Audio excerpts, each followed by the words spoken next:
দেওয়া হয়, তাহলে তিনি আবারও দেশে যেয়ে এই দেশের হাল ধরবেন।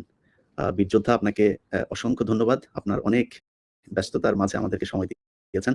যদি জাতির উদ্দেশ্যে আর কিছু বলার থাকে। হ্যাঁ, শেষ কথা, প্রথমত আমি তোমাকে ধন্যবাদ জানাচ্ছি। তোমার সাথে কথা বলার পর আমার প্রত্যয় আরো দৃঢ় হয়েছে যে তুমি ভবিষ্যতে আরো অনেক বড় কাজ দেশের জন্য করতে পারবে সাংবাদিক হিসাবে। আর আমার দেশবাসীর প্রতি এবং বিশেষভাবে তরুণ প্রজন্মের প্রতি আমার শেষ বক্তব্য যে আমাদের অভিজ্ঞতা থেকে যদি তাদের বিপক্ষে এগিয়ে নেওয়ার স্বার্থে, তাদের লক্ষ্য অর্জনের লক্ষ্যে কোনো কিছু অবদান আমরা রাখতে পারি তারা মনে করেন, তাহলে আমরা পিছপা হবো না।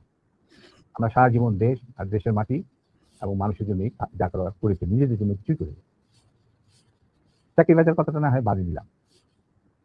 আমি কাউকে, যারা ভুল করেছেন তারা সবাই শিক্ষা গ্রহণ করেছেন আশা করি, এবং তারা যোগ্য প্রাপ্য পেয়েছেন। অতএব আমি তাদের কথাও বলতে চাই না। আমাদের কোনো রকম তার প্রতি কোনো প্রতিহিংসা মানে মনোভাব নেই।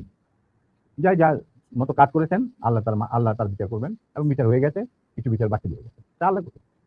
এবং আমরা যা কিছু করেছি সেটাও আল্লাহরই হুকুমে হয়েছে। এরকম মেজর দায়ী হয়তো অন্য কেউ হতে পারছে। এটি আমার শেষ কথা।